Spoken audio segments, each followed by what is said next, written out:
Assalamualaikum dear students.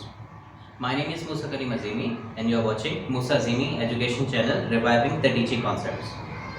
आज के इस वीडियो लेक्चर में डियर स्टूडेंट्स हम कंप्लीट करने के लिए जा रहे हैं मैट्रिक फिजिक्स के chapter number 13 reflection of light का एक टॉपिक हमारा रह गया था that was mirror equation. Now topic है हमारा मिरर इक्वेशन। मिरर इक्वेशन का मतलब इक्वेशन एक mathematical relation belonging to mirror. एक कॉमन मिसकंसेप्शन जो कि इस मिरर इक्वेशन से जुड़ी है वो ये कि this equation is applicable to spherical mirrors only. However this is certainly not correct, इसलिए क्योंकि had it been applicable to या had it been for spherical mirrors only तो उसका टाइटल होना चाहिए था स्फेरिकल मिरर इक्वेशन। ऐसा नहीं है, यहाँ पे लिखा हुआ है mirror equation. What kind of mirror ये तो मेंशन ही नहीं हुआ। इसका मतलब है कि it can be applicable for a plane mirror also, it can be used for a spherical mirror such as a convex और अ कॉनकेव मिरर। तो किस मिरर पे ये अप्लाई होगी ये मेंशन ही नहीं हुआ। It's a mirror equation in general, यानी कि हर तरह के मिरर के ऊपर चाहे वो प्लेन या कर्व हो यानी कि स्फेरिकल, ये इक्वेशन एप्लीकेबल होती है। और आफ्टर दिस हम इसमें देखेंगे भी कि ये मिरर इक्वेशन कैसे दोनों तरह के स्फेरिकल और प्लेन मिरर के ऊपर कैसे ट्रू काम करती है, ठीक है। या प्लेन मिरर में इस इक्वेशन को जब हम अप्लाई करते हैं तो उसका मतलब क्या होता है, ठीक है। ये एज इट इज इस्तेमाल होती है प्लेन मिरर के लिए।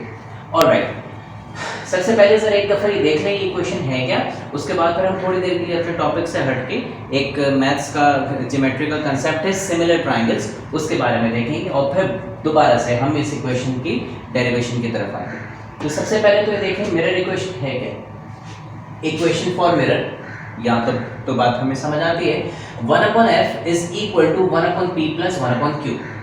ये f, p और q ये क्या कहलाते हैं, इनसे मुतालिक हमने अभी तक कोई बात नहीं की। देखिए किसी भी मिरर के जब हम बात करते हैं तो उस मिरर के सामने हम ऑब्जेक्ट रखते हैं और उस ऑब्जेक्ट की नतीजतन हमें कोई इमेज मिलती है। मिरर को इस्तेमाल ही क्यों किया जाता है, मिरर को इसीलिए इस्तेमाल किया जाता है कि हम उस मिरर से इमेज फॉर्म करवा सकें अपने मतलब कि अगर हमें एनलार्ज्ड इमेज चाहिए है तो ज़ाहिर ऑब्जेक्ट को तो हम बड़ा नहीं कर सकते, मिरर इस्तेमाल करके उसकी बड़ी इमेज देख सकते हैं।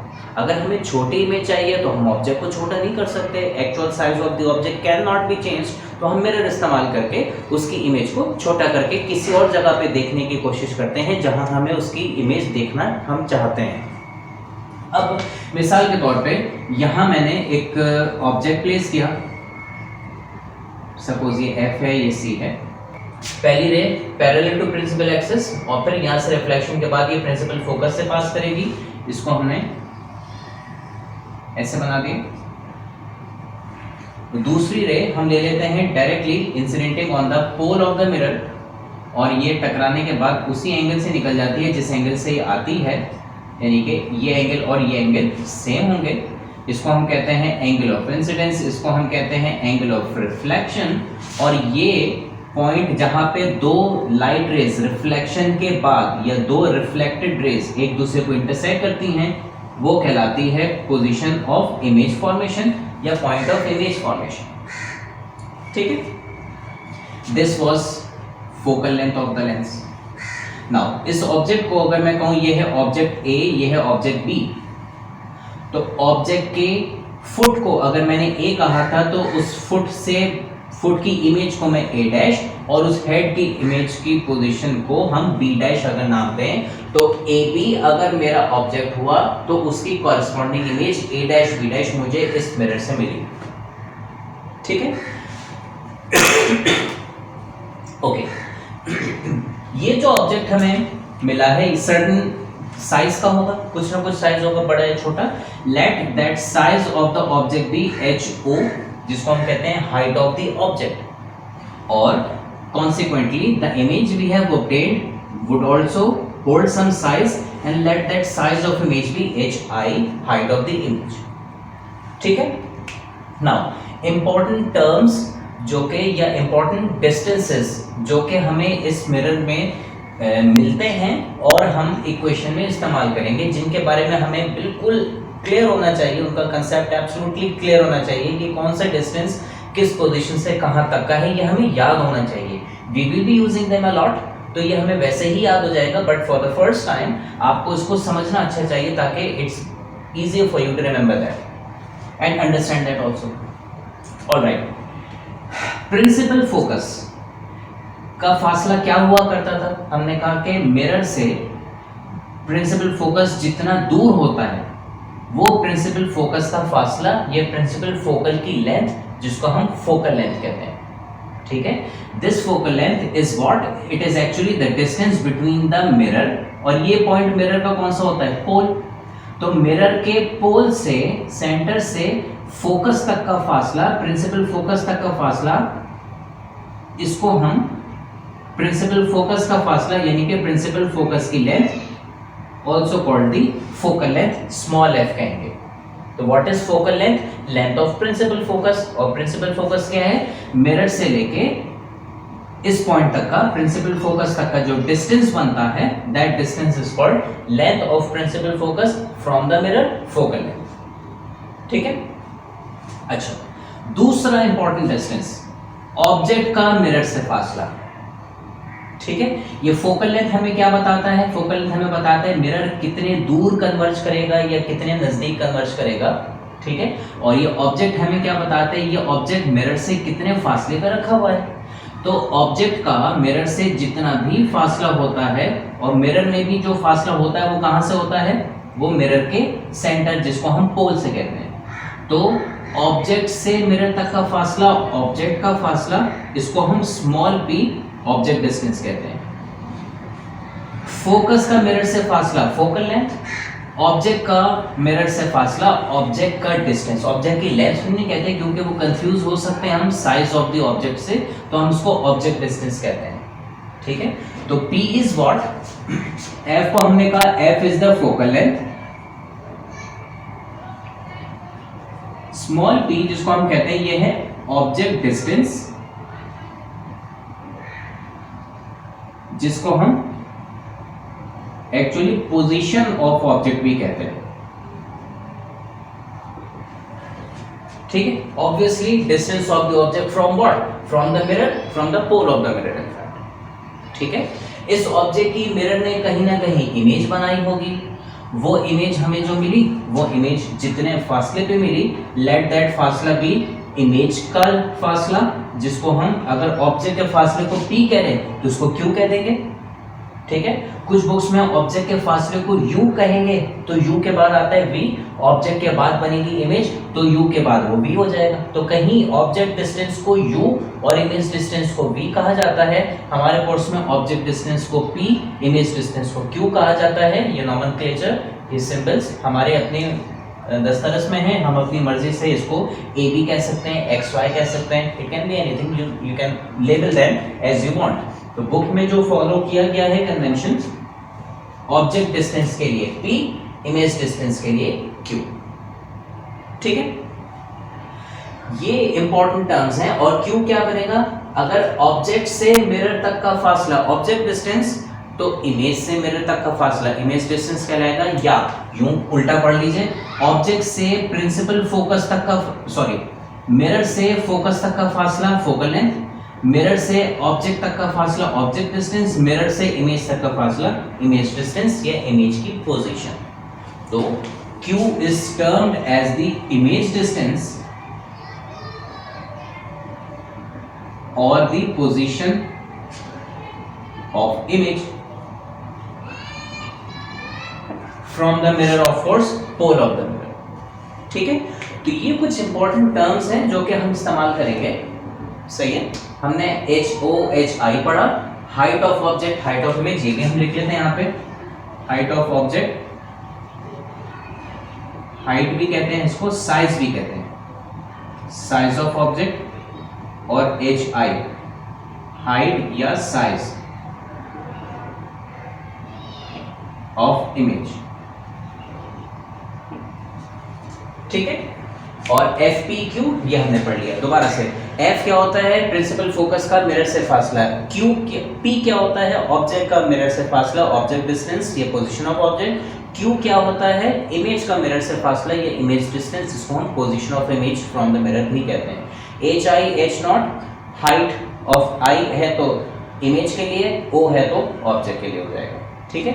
और ये हाइट कहाँ से होती है, ये हाइट प्रिंसिपल एक्सिस से होती है। डिस्टेंस कहाँ से होता है, डिस्टेंस मिरर के पोल से होता है। और हाइट कहाँ से होती है, खुद प्रिंसिपल एक्सिस से होती है, ठीक है।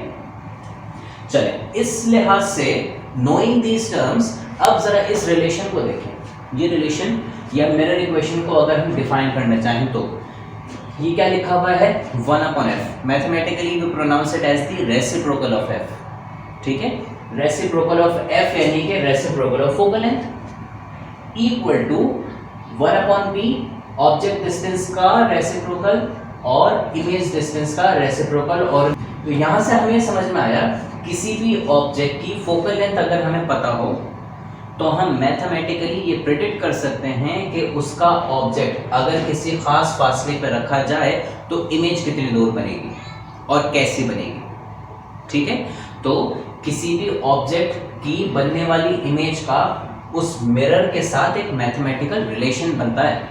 उस रिलेशन की बुनियाद पे हम ये प्रेडिक्ट कर सकते हैं मैथमेटिकली कि इस ऑब्जेक्ट को अगर इतने फासले पे रखेंगे तो इसकी इमेज कितने फासले पे हमें मिलेगी और कैसे मिलेगी। उस मैथमेटिकल रिलेशन को जो कि ऑब्जेक्ट के डिस्टेंस का इमेज से होता है including the focal length of the mirror, हम उस मिरर की मिरर इक्वेशन कहते हैं, ये उस मिरर की इक्वेशन कहते हैं, ठीक है। तो किसी भी मिरर के लिए अगर आपको उसकी फोकल लेंथ मालूम है तो उसके सामने किसी भी खास पोजीशन पे रखे हुए ऑब्जेक्ट की इमेज को प्रिडिक्ट किया जा सकता है कि वो कहाँ बनेगी और किस नौइयत की बनेगी, वर्चुअल बनेगी, रियल बनेगी, ये भी हम बता सकते हैं, कितने डिस्टेंस में बनेगी ये भी हम बता सकते हैं, ठीक है। तो मिरर इक्वेशन को अगर मैं पढ़ना चाहूँ तो कैसे लिखूंगा कि मिरर इक्वेशन किसके बराबर होती है, mirror equation says that the reciprocal of focal length is equal to sum of, plus हो रहा है ना, तो प्लस का मतलब सम हो रहा है, ठीक है। sum of the reciprocals of what, reciprocals of object and image distance from a mirror या from that mirror। that mirror का मतलब कौन सा मिरर, जिसकी फोकल लेंथ f आपने यहाँ पे लिखी है, ठीक है। तो ये एक रिलेशन हमें बताता है कि ऑब्जेक्ट डिस्टेंस कैलकुलेट करो, उसका रेसिप्रोकल करो, इमेज डिस्टेंस कैलकुलेट करो, उसका रेसिप्रोकल करो, ठीक है। क्या मतलब, प्रैक्टिकली कैसे हम इसको समझेंगे। एक मिरर है, उस मिरर के सामने आपने ऑब्जेक्ट को रखा और फासला नोट कर लिया कि ऑब्जेक्ट कितना फासले पे, ठीक है। आपने इसकी इमेज बनते हुए देखी, अब आप स्केल रख के वो इमेज का फासला नोट कर लें। तो ऑब्जेक्ट को जो फासला आपने स्केल से नोट किया उसका रेसिप्रोकल कर लीजिए, इमेज को जो फासला आपने फाइंड आउट किया उसका रेसिप्रोकल कर लें और दोनों को मिला दें। दोनों को जब हम मिला देंगे, ऐड कर देंगे, तो जो हमें मिलेगा वो दरअसल उसकी फोकल लेंथ का रेसिप्रोकल होगा, ठीक है। तो it can be termed anyway, object और इमेज डिस्टेंस से फोकल लेंथ निकल सकती है, फोकस और ऑब्जेक्ट डिस्टेंस से इमेज निकल सकता है, या इमेज और फोकल लेंथ से हम बता सकते हैं कि ऑब्जेक्ट कहाँ रखा हुआ होगा। This all can be viewed from this perspective. तो what is a mirror equation, mirror equation says that the reciprocal of focal length is equal to the sum of the reciprocals of image and object distances from a mirror, ठीक है। या हम उसको यूं भी कह सकते हैं कि it is a mathematical relation between image distance, object distance and focal length of a mirror। किसी भी मिरर की focal length, image और object distance के दरमियान एक mathematical relation है इस शक्ल में कि इनके रेसिप्रोकल्स का सम फोकल लेंथ के रेसिप्रोकल के बराबर होता है। उस मैथमेटिकल रिलेशन को हम मिरर इक्वेशन का नाम देते हैं, ठीक है। ऑलराइट, आई होप यहाँ तक बात आपको क्लियर हो गई होगी। अब आगे चलते हैं जरा। हमारा टास्क क्या है, हमारा टास्क ये है कि ये एक डायग्राम हमारे सामने बनी हुई है, मिरर इक्वेशन डिराइव करनी है। नहीं बताया कौन सा मिरर यूज करो तो हमारी चॉइस, हम प्लेन मिरर भी ले सकते हैं, हम कॉन्वेक्स मिरर भी ले सकते हैं, हम कॉनकेव मिरर भी ले सकते हैं। Easiest of all to deal with is a concave mirror, converging mirror, ठीक है। इसलिए हम कॉनकेव मिरर से अपनी डेरिवेशन शुरू करेंगे और ये डेरिवेशन हम देख लेंगे कि कॉन्वेक्स और प्लेन मिरर के लिए भी एप्लीकेबल होती है। इसलिए हम कॉनकेव मिरर से अप्लाई इसको डिराइव करेंगे और ये देख लेंगे कि कॉन्वेक्स और प्लेन मिरर पे भी इसको हम इस्तेमाल कर सकते हैं। ऑलराइट, प्रॉब्लम क्या है, कोई प्रॉब्लम ऐसा खास हमें नज़र नहीं आ रही, लेकिन है बहुत बड़ी प्रॉब्लम है। वो क्या? ये एक कॉन्वेक्स कॉन्केव मिरर हमने कंसिडर किया। उस कॉन्केव मिरर के सामने हमने कहा कभी उस लेटस से कि उस कॉन्केव मिरर की फोकल लेंथ f के बराबर है, फोकस से मिरर तक का फासला f हो गया।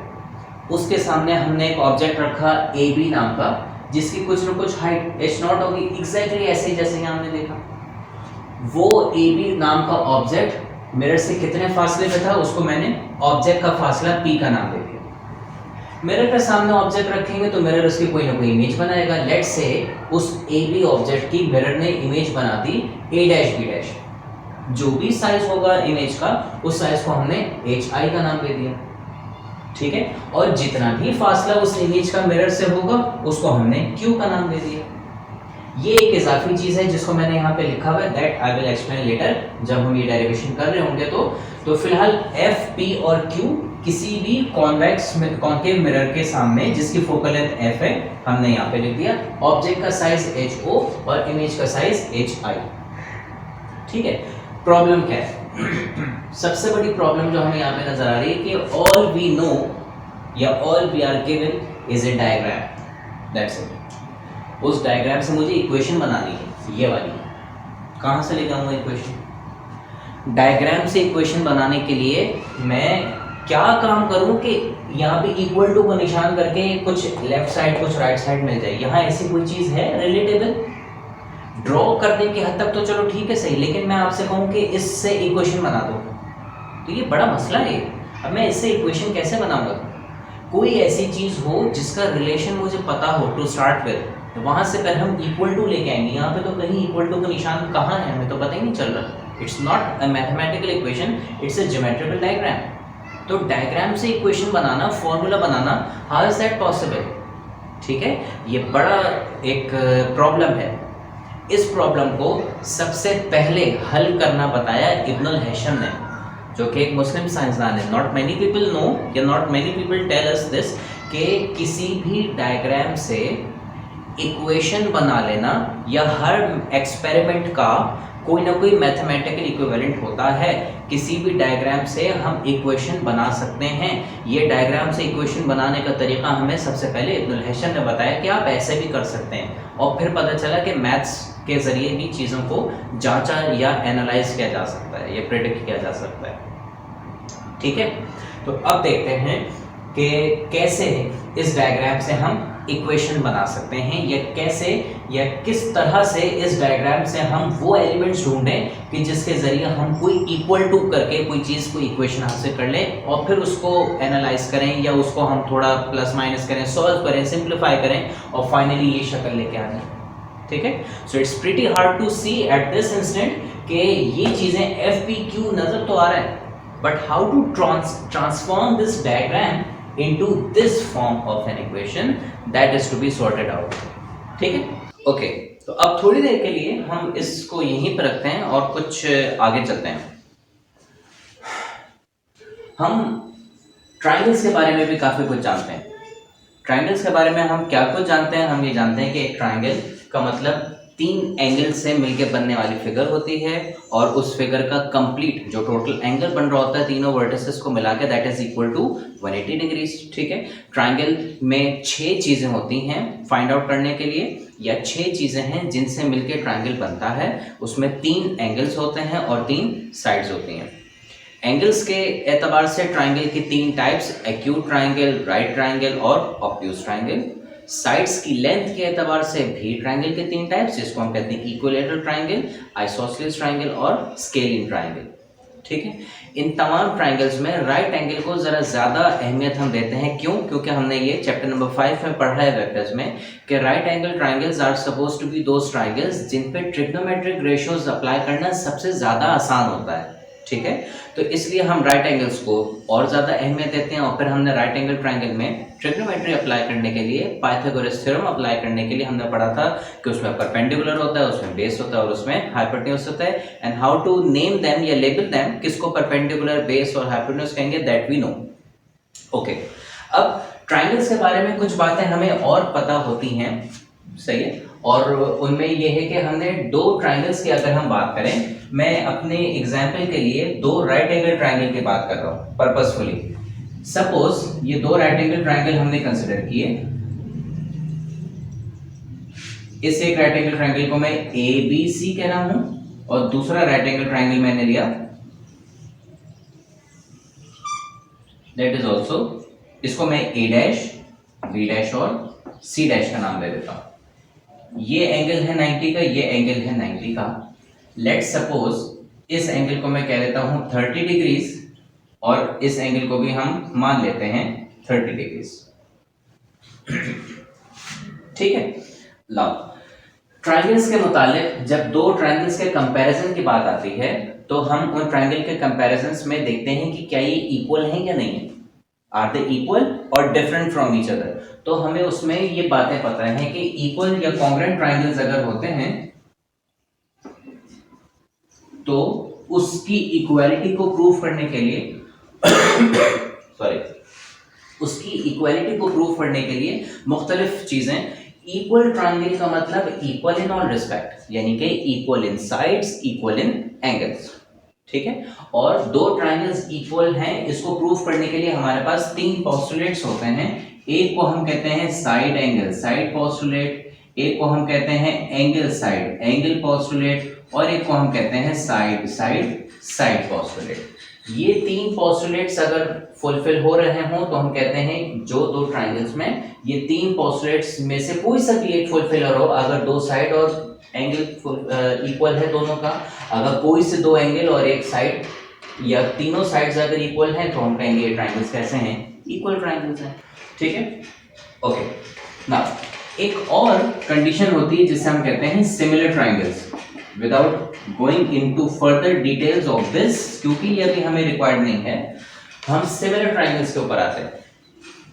इक्वल ट्राइंगल इन तीन पोस्टुलेट्स के जरिए प्रूफ होते हैं, साइड एंगल साइड एंगल और साइड साइड साइड पोस्टुलेट। ठीक है। सिमिलर ट्राइंगल एक टर्म होती है जो हम यूज करते हैं ट्राइंगल्स के लिए जब दो ट्राइंगल का कंपैरिजन कर रहे होते हैं। ठीक है। और उस सिमिलैरिटी के लिए हम ये देखते हैं कि जिस तरह हमने देखा कि अगर तीन साइड्स ट्राइंगल की सेम मेजरमेंट में हो, यानी कि ये साइड अगर 5 है, ये भी 5 है, ठीक है, ये साइड 4 है, ये साइड 4 है, ये साइड 3 है, ये साइड 3 है, अगर ट्राइंगल की तीन साइड्स इक्वल हैं तो अंडरस्टूड है कि उनके एंगल्स भी, वर्टिसेस पे बनने वाले एंगल्स भी इक्वल होंगे। ठीक है। ओके, ये हो गया साइड साइड साइड पोस्टुलेट। तो हमने कहा अच्छा क्या इसका उल्टा भी पॉसिबल है? अगर तीन साइड्स इक्वल होने से तीन एंगल्स अपने आप इक्वल आ जाते हैं, तो क्या तीन एंगल्स अगर इक्वल हो तो उससे तीन साइड्स भी इक्वल हो जाती हैं? ये जब हमने चेक किया तो हमें पता चला कि ऐसा जरूरी नहीं है। तीन एंगल्स किसी ट्राइंगल के अगर इक्वल हों, मिसाल के तौर पे मैं एक ट्राइंगल और लेता हूं,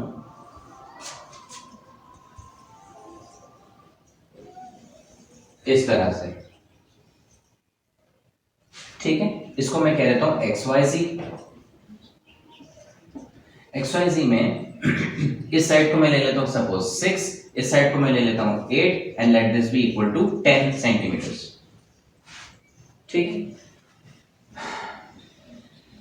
ये एंगल 30 डिग्रीज का, तो ये एंगल लाजमी 60 डिग्रीज का बनेगा अगर ये 30 का है तो।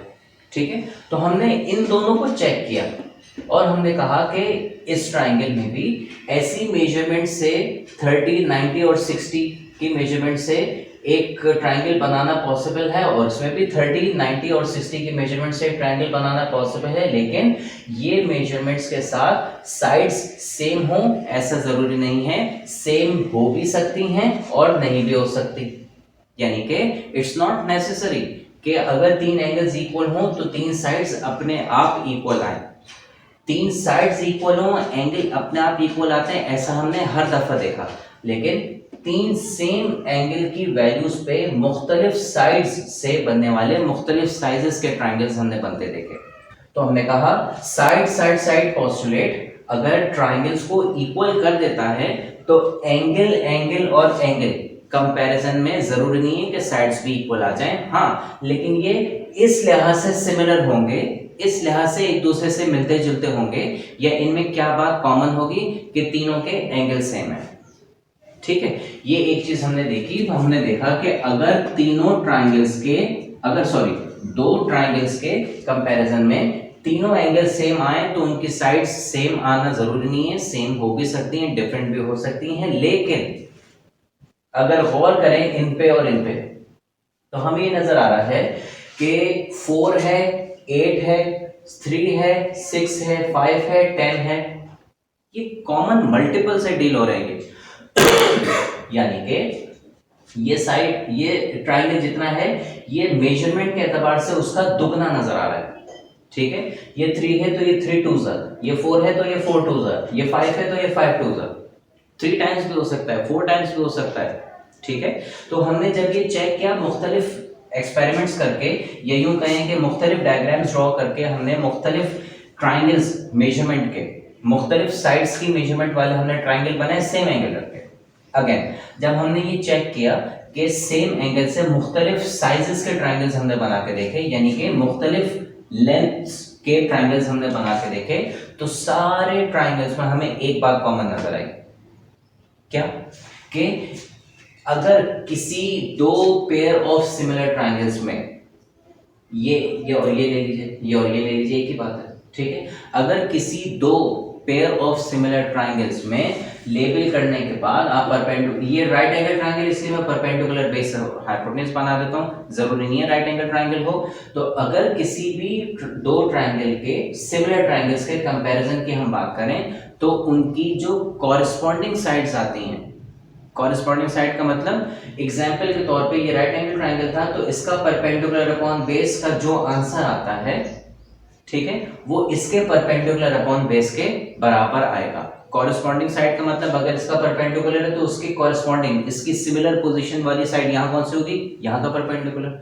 अगर ये बेस है तो यहाँ पे इसकी सिमिलर पोजीशन वाली कौन सी साइड होगी? इसका बेस होगा। और ये हाइपोटेन्यूज है तो इसकी कॉरेस्पॉन्डिंग साइड क्या होगी? इसका हाइपोटेन्यूज। ठीक है, तो ये देखा गया कि दो सिमिलर ट्राइंगल के पेयर में अनइक्वल साइड्स हों, बेशक कोई हर्ज नहीं है, लेकिन उनकी कॉरेस्पॉन्डिंग साइड्स के जब हम रेशो निकालते हैं, यानी कि one side divided by the other, ratio means one quantity divided by the other, तो यहाँ पे किसके रेशो ले रहे हैं? साइड्स के रेशो ले रहे हैं। कौन सी? कॉरेस्पॉन्डिंग साइड के। मींस अगर इसका मैं परपेंडिकुलर अपॉन बेस निकालूं,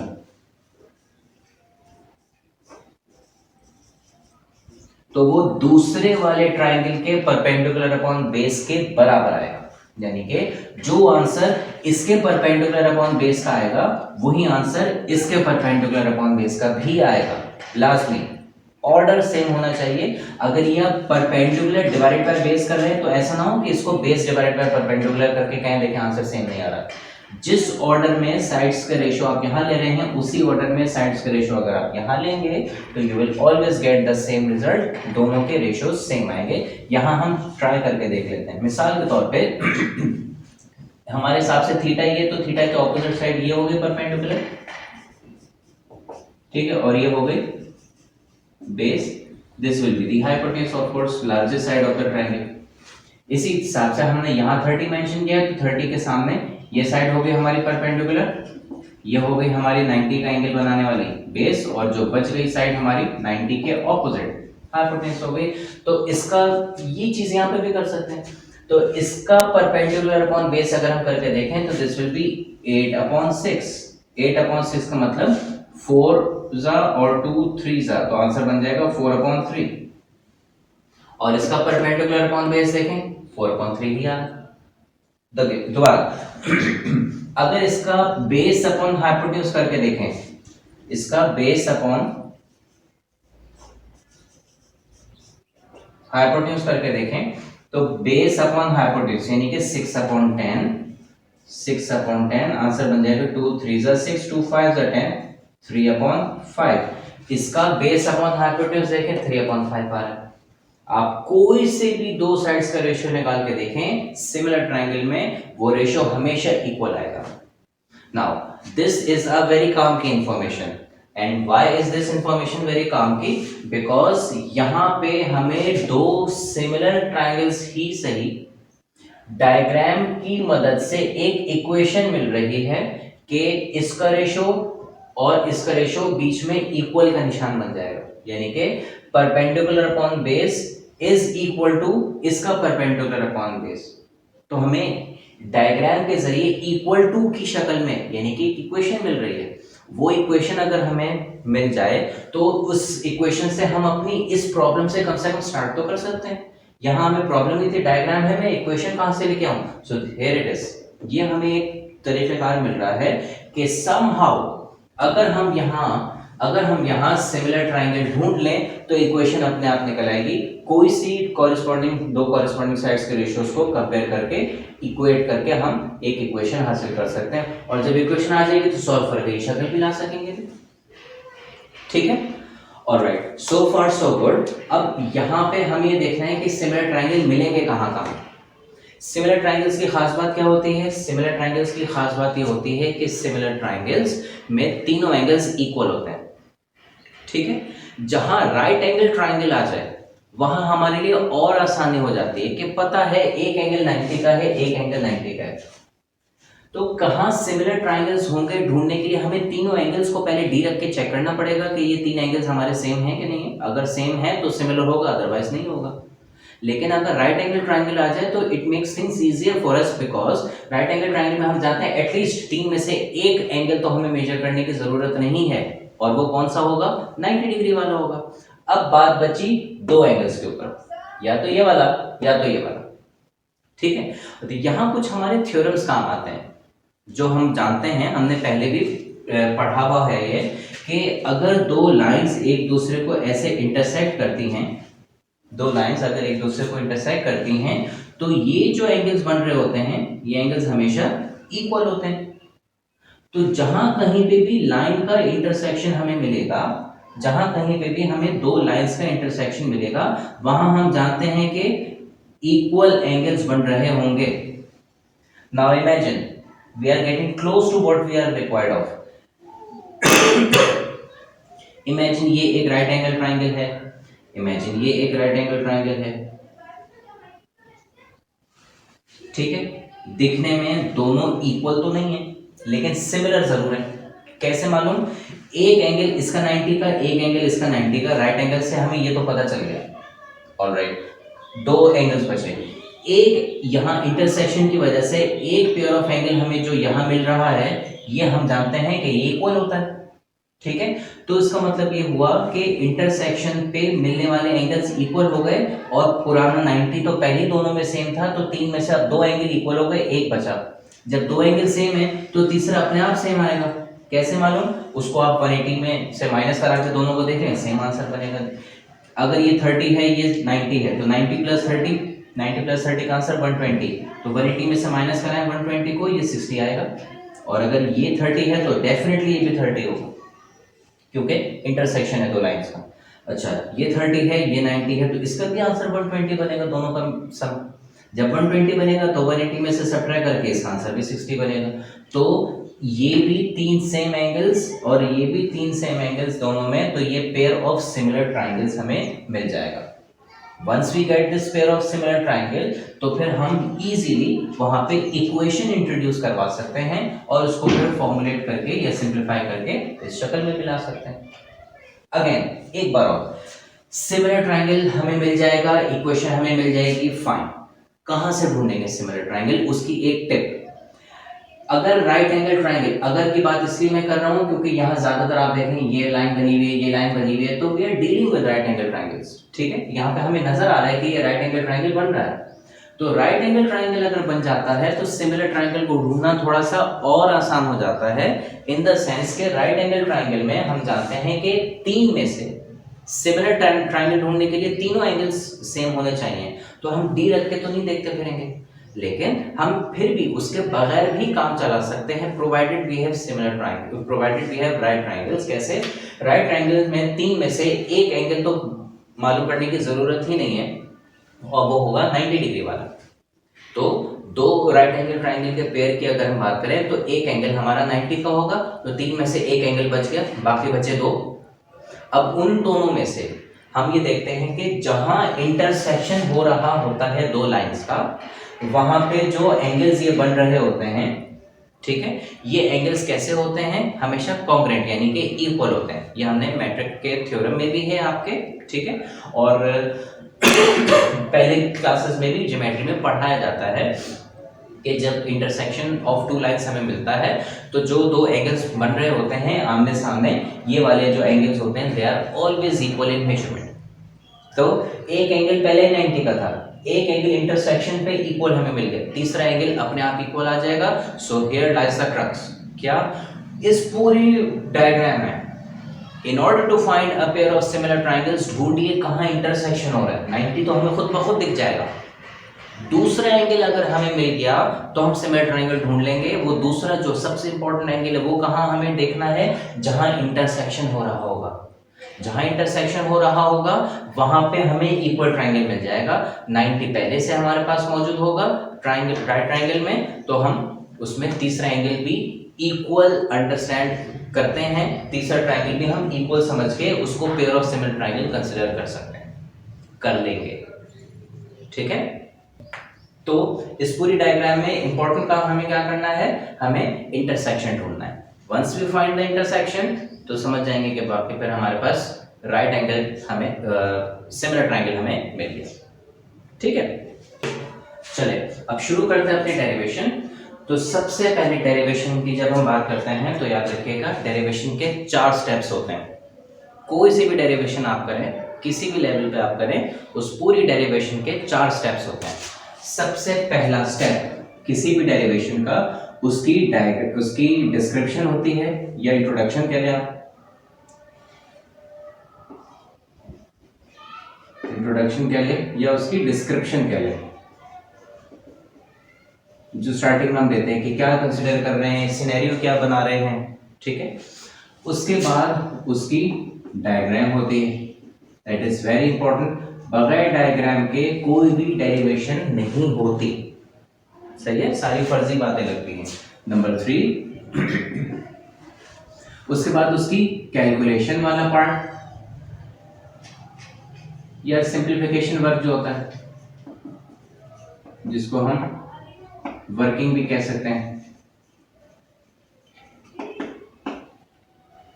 और फाइनली जब वर्किंग भी हमारी हो जाती है मुकम्मल और हम डिराइव कर लेते हैं तो एंड में फिर हम उसको कंक्लूड कर देते हैं, रिजल्ट लिख देते हैं, ये बताने के लिए कि फॉर्मली हमारी डेरिवेशन यहाँ पे खत्म हो गई। जो ड्यू स्टेप्स हैं वो हमने सारे कर लिए और हमारी डेरिवेशन यहाँ पे मुकम्मल हो गई, ठीक है। तो हम भी पहले यहीं से शुरू करते हैं। सबसे पहले डिस्क्रिप्शन लिखने से पहले बेहतर प्रैक्टिस ये होती है कि हमें याद ना करना पड़े कितनी डिस्क्रिप्शन से याद करेंगे, इतनी सारी डेरिवेशंस हैं, ठीक है। तो पहले डायग्राम ड्रॉ कर लें, ये ऊपर नीचे हो जाए कोई हर्ज नहीं है, डायग्राम पहले ड्रॉ कर लें, बाद में डिस्क्रिप्शन लिख दें, डिस्क्रिप्शन पहले लिख दें, बाद में डायग्राम ड्रॉ कर दें, जैसे आपको इजी हो। मुझे जो जाती तौर पे इजी लगता है वो डायग्राम पहले ड्रॉ करके डिस्क्राइब करना, इसलिए कि वर्डिंग्स मुझे याद करने की जरूरत नहीं पड़ती, जो डायग्राम में होगा बस उसी को अंग्रेजी में पढ़ दीजिए, आपकी डिस्क्रिप्शन रेडी होगी। मिसाल के तौर पे यह हमने डायग्राम पहले बना दी। अब डायग्राम तो याद होनी चाहिए ऑब्वियसली, ये भी अगर याद नहीं होगी तो डेरिवेशन आप कैसे करेंगे। क्या क्या हमने एक ऑब्जेक्ट ए बी के नाम से कंसिडर किया जिसकी हाइट HO है, उसको हमने एक कॉनकेव मिरर के सामने रख दिया जिसकी फोकल लेंथ F है, P डिस्टेंस पे। उस कॉनकेव मिरर में उस ऑब्जेक्ट ए बी की इमेज Q फासले पे बना दी A'B' के नाम से, जिसकी हाइट HI कह दिया आपने, ठीक है भाई। ये as shown in the diagram, यही हमारी डिस्क्रिप्शन मिल जाएगी। Consider an object AB of size HO placed in front of a concave mirror of focal length F. Full stop. Let the object is placed at a distance P from the pole of the mirror. P small में आएगा object distance वाला और पोल का P capital में आएगा। So let the object is placed at a distance P from the pole of the mirror, as a result of which its image A', B' of size HI is formed by the mirror at a distance Q from it, as shown in the diagram. बस ठीक है, again consider an object A B of size HO placed in front of a concave mirror of focal length small f. Full stop. Let this object is placed at a distance p from the pole of the mirror, as a result of which its image a dash b dash of size hi is obtained at a distance q from the mirror as shown in the diagram. ठीक है, ये हो गया. Now जो जरूरी बातें हमें पता थी वो तो हमने इसमें लिख दी. अब हो सकता है कहीं किसी पॉइंट की हमें अगर जरूरत पड़े तो हम उसको लेबल करते रहेंगे साथ साथ. सबसे पहला काम, टारगेट नंबर 1 क्या है? Target number 1, find the pair of similar triangles. Similar triangle का पेयर देखिए. अब सिमिलर ट्रायंगल का पेयर हमें कहां पे मिलेगा? सिमिलर ट्रायंगल का पेयर हमें मिलेगा जहां इंटरसेक्शन हो रहा होगा. और देखिए कहां का इंटरसेक्शन हो रहा है. सबसे पहली चीज जो हमें नजर आ रही है वो ये जो ऑब्जेक्ट ए बी हमने बनाया है उसका एक अदद राइट एंगल ट्रायंगल हमें मिल रहा है. नाउ ये काम की बात हो सकती है. इंटरसेक्शन किसी तरह अगर हमें मिल जाए तो हमें इंटरसेक्शन तो यहाँ पे डायरेक्टली विजिबल नहीं है, या इंटरसेक्शन से पहले एक बात हमें नजर आ रही है कि वो लाइट रे जो कि पोल पे इंसिडेंट होती है जितने एंगल से उतने ही एंगल से ही वो रिफ्लेक्ट हो जाती है. तो एक लॉ ऑफ रिफ्लेक्शन की मदद से दो एंगल्स इक्वल हमें यहीं पे नजर आ गए. ठीक है, अगेन जब हमने इस ऑब्जेक्ट AB को देखा और देखा कि AB और P का एक राइट एंगल ट्रायंगल मिल रहा है तो P वो लाइट रे है जो कि डायरेक्टली पोल पे पड़ती है. तो हम ये जानते हैं रे डायग्राम से मिरर की कि पोल पे कोई लाइट रे पड़ती है जितने एंगल पे उतने ही एंगल से वो रिफ्लेक्ट हो जाती है. तो ये एंगल और ये एंगल इक्वल है. ये लॉ ऑफ रिफ्लेक्शन हमें बताता है already. So we have got our first pair of similar triangle जिसमें पहला है ए बी और P और दूसरा है ये लाइन और ये लाइन. ये एंगल किनके दरमियान बन रहा है? इन दो लाइन के दरमियान बन रहा है. ये दो लाइंस कहां गई? ये आई A डैश पे, ये आई B डैश पे. दूसरा जो ट्रायंगल हमें मिला जो इससे सिमिलर होगा वो A dash B dash P होगा. तो इसको अगर मैं यहां पे अपने आसानी के लिए ड्रॉ करूं,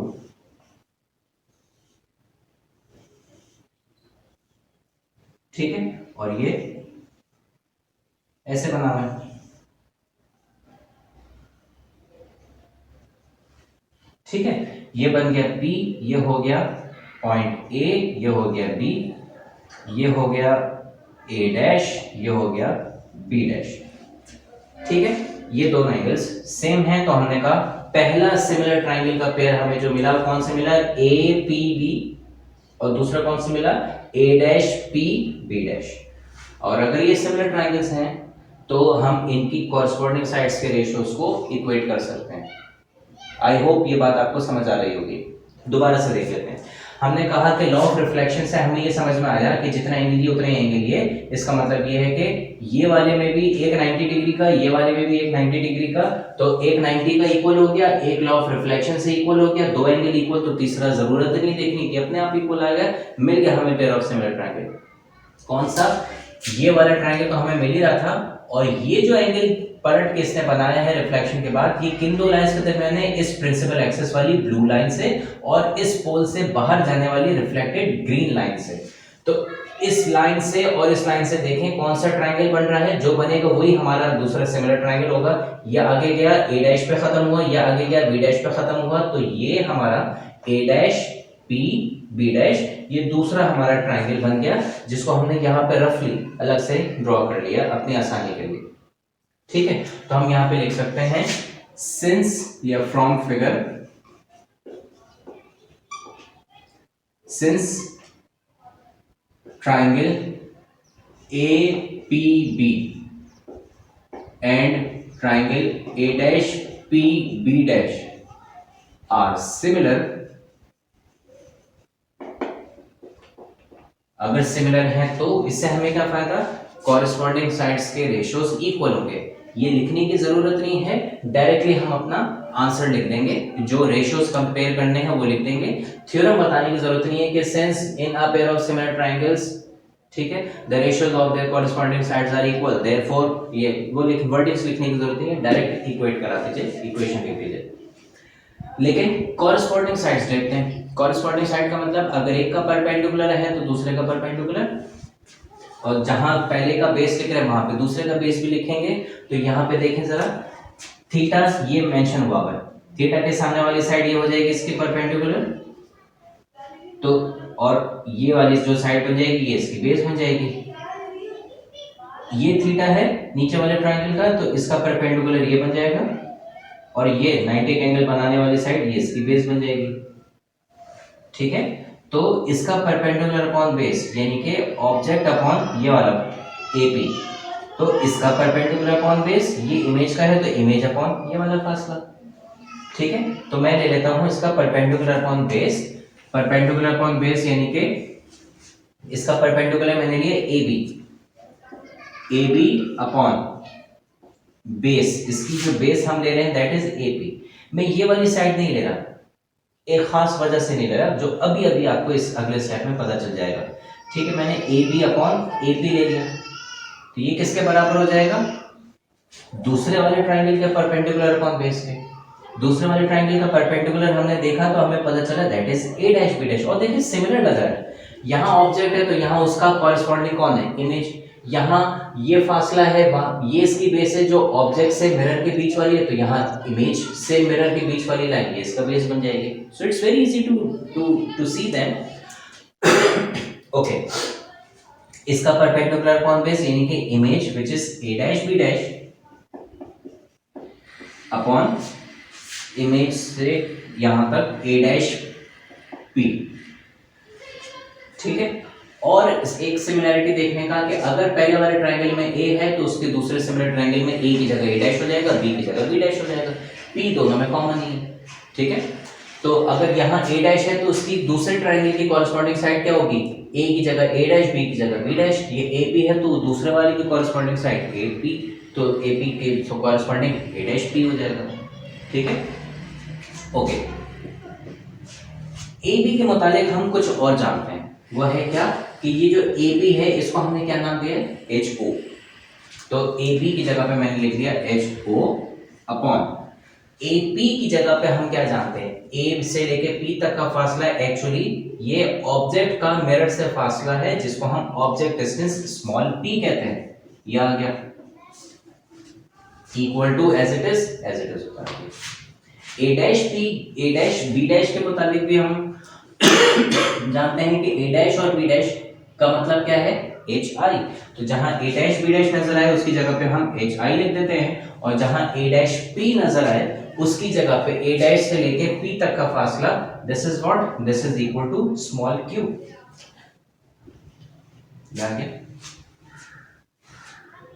ठीक है, ऑलराइट। यहां पे हमें कुछ चीजें तो अच्छी नजर आई। नंबर एक क्या, वो ये कि P है इसमें जो हमें रिक्वायर्ड चाहिए, नंबर टू Q भी आ रहा है इसमें जो हमें रिक्वायर्ड में चाहिए। लेकिन दो प्रॉब्लम्स भी हैं साथ में।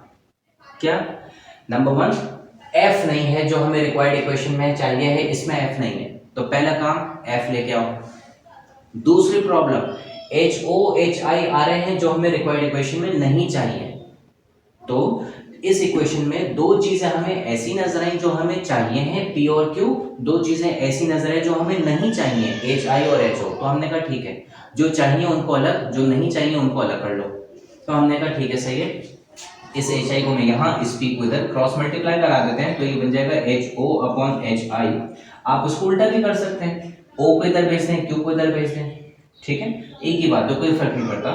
तो ये HI इधर आ गया और ये बन गया हमारे पास P अपॉन Q।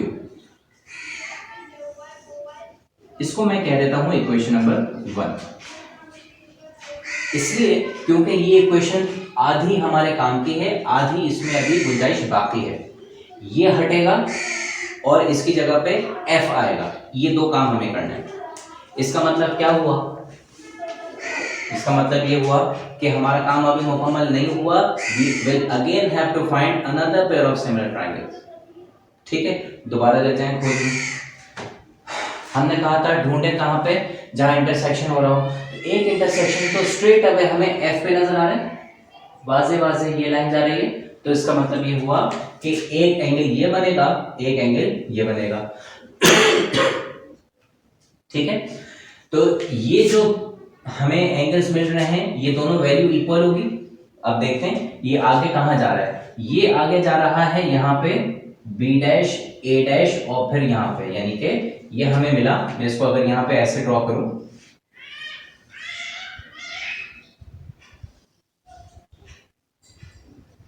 ये हो गया पॉइंट एफ वाला, ये हो गया ए डैश, ये हो गया बी डैश। ठीक है, दूसरी साइड हमारी कहां जा रही है, ये जा रही है सी पे, ये जा रही है पी पे और फिर वापस पलट के कहां आ रही है एफ पे। नाउ सी से लेके पी तक का फासला जो हमने बनाया है ये हमने मिरर का बनाया है। Mirror is slightly curve and it can be considered as a straight line because ये कर्व इसका बहुत ही थोड़ा सा कर्व है। ये हमने बहुत ज्यादा स्फेरिकल नहीं लिया मिरर को हमने ऐसा स्फेरिकल नहीं बनाया, मिरर को हमने ऐसा स्फेरिकल लिया है। तो इसका छोटा सा हिस्सा अगर मैं देखूं तो it can be considered as a straight line almost. ठीक है, और ऐसे ही कुछ यहाँ पे भी है। तो ये जो मिरर हमने कंसिडर किया है, इस मिरर में सी से लेके पी तक का फासला हमारा तकरीबन एक स्ट्रेट लाइन के जैसा है, क्योंकि इसकी स्फेरिसिटी कम है, यानी कि इसका स्फेरिकल होना लेस स्फेरिकल है, इसका स्फेरिकल होना कम था। हमने इसका जो स्फेयर कंसिडर किया है वो लेस कर्व्ड है, इसको हम कहते हैं इसकी स्फेरिसिटी कम है। ठीक है, ओके। तो स्फेरिसिटी कम होने से हमें क्या फायदा हुआ, सिंपल, ये लाइन स्ट्रेट लाइन की तरह दिख रही है, कंसिडर कर लो इसको स्ट्रेट लाइन। जब ये स्ट्रेट लाइन कंसिडर हो गई तो बात ही खत्म हो गई कि हमने कहा F से गया C पे, C से P तक का फासला स्ट्रेट लाइन और P से F हम कंसिडर कर सकते हैं कि ये गया, फिर ये गया, ये आ गया। ठीक है, ये पॉइंट तो दोनों में F है ही, ये पॉइंट C आ गया, ये पॉइंट P आ गया।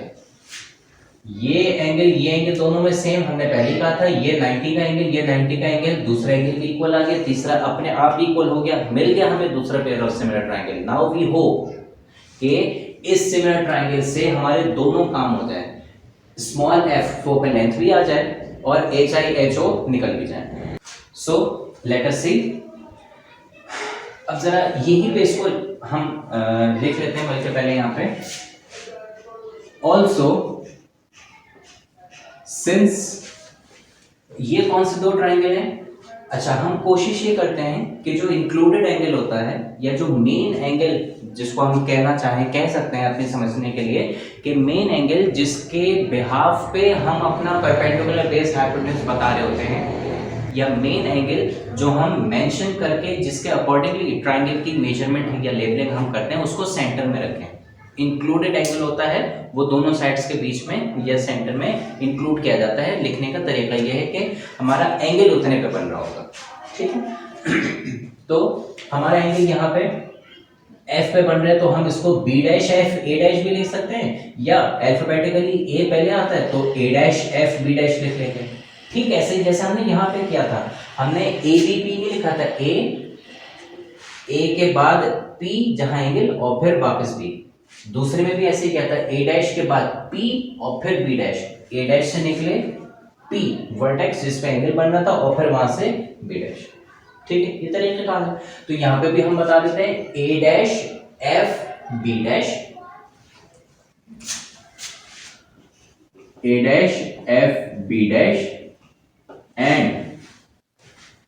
ये वाला CFP या PFC कैसे भी लिख लीजिए। ठीक है, C पहले आता है तो हम C से शुरू कर लेते हैं, CFP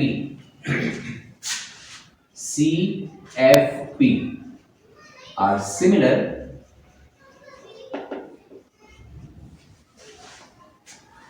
therefore क्या इक्वेट करा दीजिए कॉरेस्पॉन्डिंग साइड्स को, यानी कि एक का परपेंडिकुलर अपॉन बेस। अब मुझे देखने की जरूरत नहीं, से नजर आ रही है परपेंडिकुलर ये बेस, ये परपेंडिकुलर ये बेस। ठीक है, तो आप कंफर्म करना चाहें तो कर लें। इसके सामने 90 के सामने, सॉरी थीटा के सामने वाली साइड ये दिस विल बी परपेंडिकुलर, तो इसके सामने साइड ये परपेंडिकुलर, परपेंडिकुलर के साथ 90 का एंगल बनाने वाली साइड ये इसकी बेस हो जाएगी, ये इसकी बेस हो जाएगी। ठीक है, अगेन मैं यहां बताता चलूं कि यहां पे भी हम ये वाली साइड नहीं ले रहे हैं, जिसको हम हाइपोटेन्यूज कह रहे हैं ना, हमने पहले लिया था। वजह वेरी सिंपल, क्योंकि इसकी लेबलिंग नहीं हुई भी कोई। ये कितना फासला है किसी के इक्वल नहीं है। ये फासला किसके इक्वल था? ये फासला स्मॉल p के इक्वल था तो हमने ये कंसीडर किया। ये फासला HO के इक्वल था तो हमने इसको लिख दिया। a डैश से लेके p तक का फासला, a डैश से लेके p तक का फासला q के बराबर था, और a डैश से लेके b डैश तक का फासला लेबल हुआ था hi से, लेकिन b और p dash, sorry b dash और p, इसकी कोई लेबलिंग नहीं हुई तो हमने इसको भी छोड़ दिया। जो साइड्स लेबल हैं, जिनके बारे में हम जानते हैं, उन्हीं को लिखेंगे। यहाँ पे भी ऐसा ही है, सिर्फ हमें PF और CP पता है, A डैश B डैश और A डैश F पता है। हाइपोटेन्यूज के बारे में हमें यहाँ पे भी नहीं मालूम। We will just see it in a second. तो इसको देखते हैं। A dash F B dash and CFP are similar, therefore इसका परपेंडिकुलर अपॉन बेस, इसका परपेंडिकुलर अपॉन बेस क्या हो जाएगा? A dash B dash upon base कौन है? A dash F is equal to इसका perpendicular upon base which is CP upon base which is FP। ठीक है, इसका बेस F से लेके P तक, PF कह लीजिए, FP कह लीजिए, doesn't make any difference. Distances हैं, साइड्स की लेंथ है, तो स्केलर क्वांटिटी, इनमें direction is not a matter at all. Alright, अब A dash B dash A dash F CP FP, इसको हम इन सिंबल्स में जानते हैं। तो A डैश B डैश तो हमारे लिए वही पुराना वाला है, HI है, तो इसको हम HI ही लिख देंगे। A डैश से लेके, अच्छा F तक के फासलों को 1 मिनट के लिए छोड़ते हैं। C से लेके P तक का फासला ये है।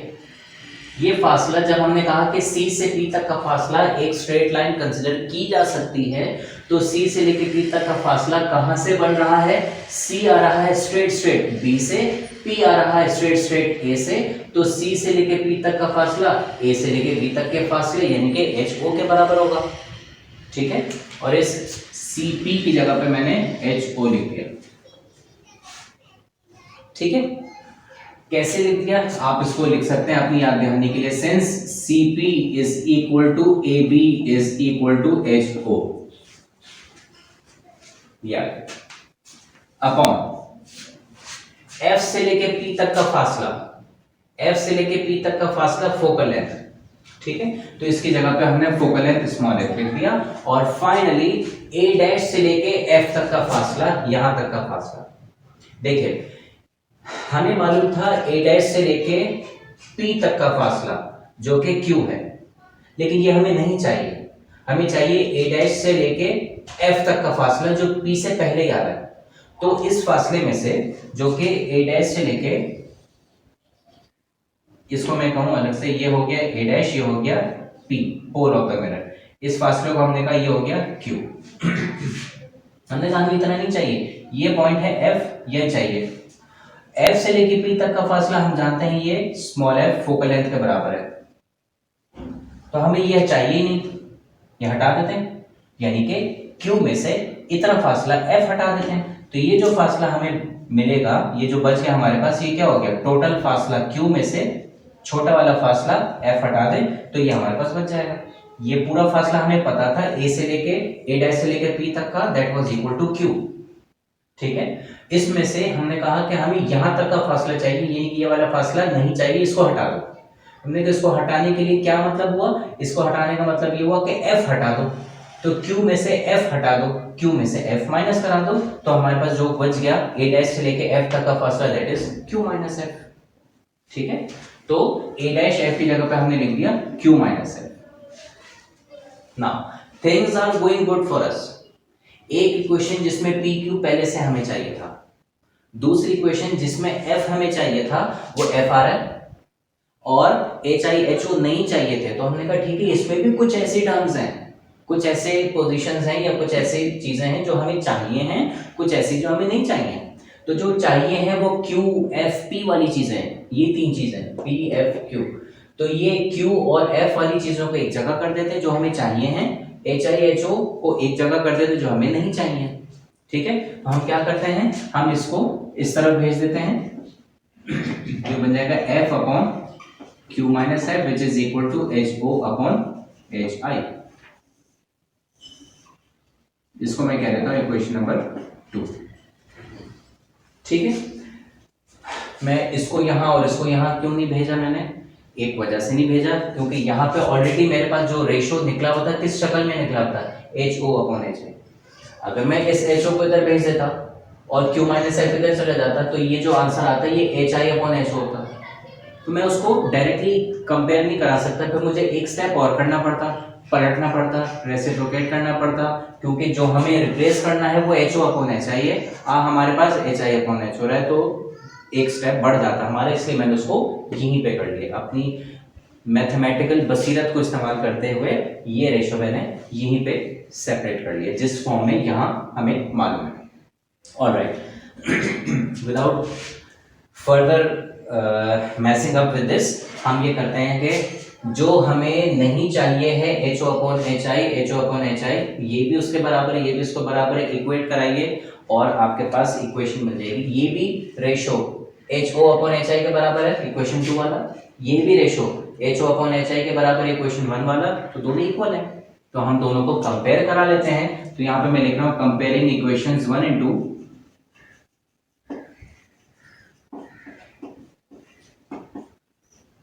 वी गेट, कंपेयर कराने में हम क्या करते हैं, जो साइड्स सेम हैं उनको हटा देते हैं और जो दिखने में मुख्तलिफ हैं सिर्फ उन्हीं को लिख देते हैं और इक्वल कर देते हैं।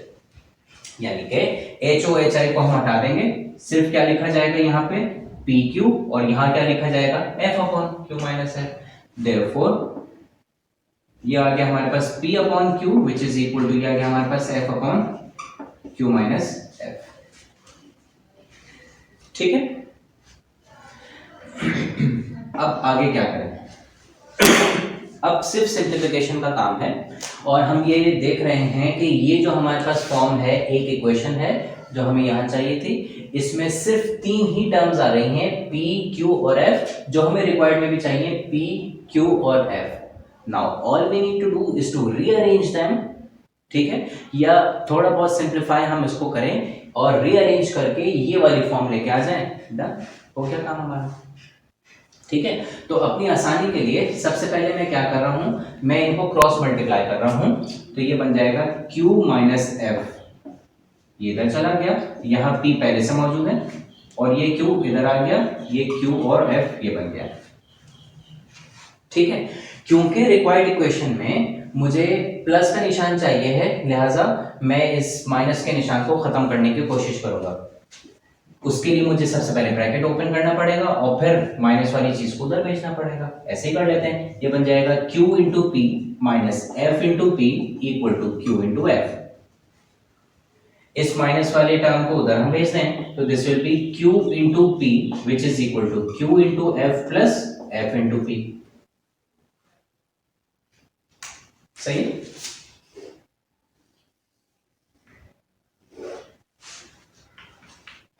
ऑलराइट। अब यहां क्या करें, यहां पे हम दो तरह से इसको आगे बढ़ा सकते हैं। नंबर एक बात, मुझे जो कुछ भी चाहिए है वो डिनोमिनेटर में चाहिए। दूसरी बात, न्यूमरेटर में कुछ नहीं चाहिए 1 के, यानी कि जो कुछ न्यूमरेटर में लिखा हुआ है उसको कैंसिल करा के 1 आना चाहिए। अगर न्यूमरेटर में मेरे पास यहाँ पे Q और P लिखा हुआ है, ठीक है, तो QP को कैंसिल कराना है। QP को कैंसिल कराने का तरीका क्या है, QP को अपने आप से डिवाइड करा दो, तो इसको मैं QP से डिवाइड करा देता हूँ, लेकिन साथ में यहाँ F भी तो आ रहा है। ठीक है, तो मैं Q और P के साथ साथ F से भी डिवाइड करा देता हूं, तो मेरे पास डिवाइडिंग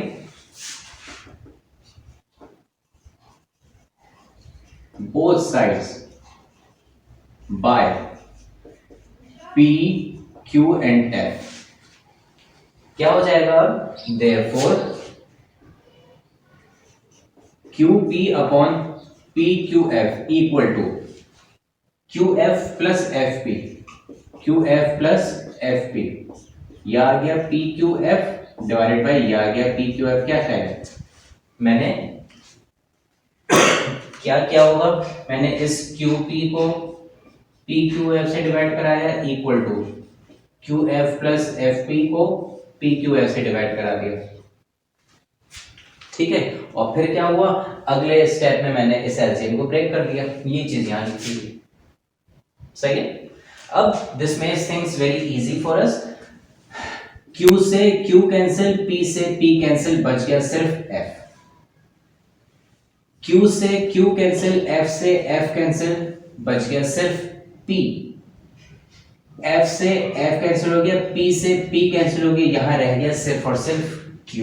तो हमारे पास जो इक्वेशन फाइनली बच गई इस ऊपर सब कैंसिल हो गया तो कुछ नहीं बचा तो 1, और डिनोमिनेटर में f रह गया तो ये 1/f इक्वल टू, यहाँ पे p रह गया था कैंसिल होने से 1/p, और यहाँ पे q रह गया था कैंसिल होने से तो ये बन गया 1/q। ये लीजिए आ गया हमारे पास 1/f is equal to 1/p plus 1/q,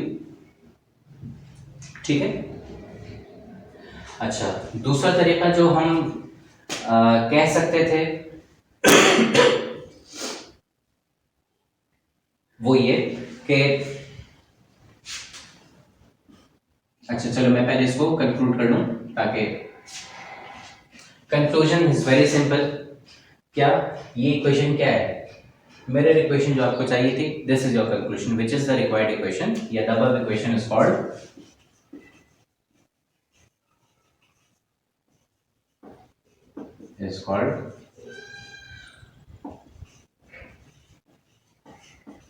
mirror equation. बस दिस इज हमारा कंक्लूजन, और ये हमारा टॉपिक हो गया यहाँ पे वाइंड अप, सही है।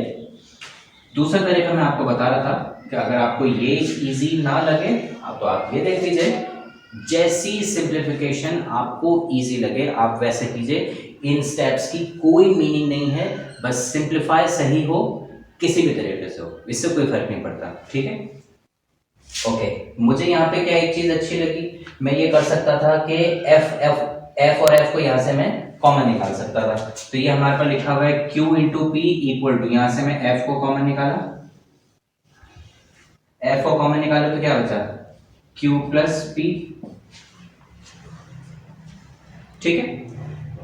अब क्रॉस मल्टीप्लाई, मुझे F नहीं चाहिए, मुझे 1/f चाहिए, तो इस F को मैं इधर भेज देता हूं, ठीक है।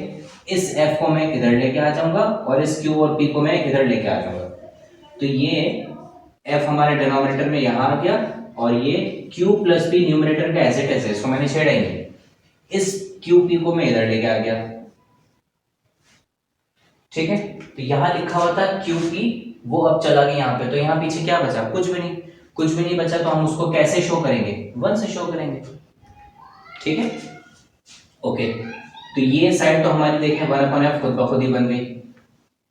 यहां पे आप एलसीएम ब्रेक कर दीजिए, ये बन गया QP upon QP, sorry Q upon QP plus P upon QP। Q से Q कैंसिल, P से P कैंसिल, ये हमारे पास बच गया 1/P, ये हमारे पास बच गया 1/Q, ये हमारे पास पहले ही आ चुका था 1/F। नीचे जनाब 1/F is equal to 1/P plus 1/Q। Hardly हमें 2 स्टेप्स इसमें भी करने पड़े, 2 स्टेप्स इसमें भी करने पड़े, तो जैसा आपको इजी लगे अप टू यू, ठीक है। ये कहलाती है मिरर इक्वेशन, और this mirror equation is applicable to all plane mirror, convex mirror and concave mirror as well, ठीक है। बस थोड़ी बहुत उसमें चीजें हमें देखनी पड़ती हैं या याद रखनी पड़ती हैं उसमें। अब हम जो नेक्स्ट चीज देखेंगे दैट विल बी ये वाला पोर्शन। इस पोर्शन को बिल्कुल शुरू से मैंने यहाँ पे लिख रखा है, और ये पोर्शन कहलाता है साइन कन्वेंशन, ठीक है। We will see it in a while.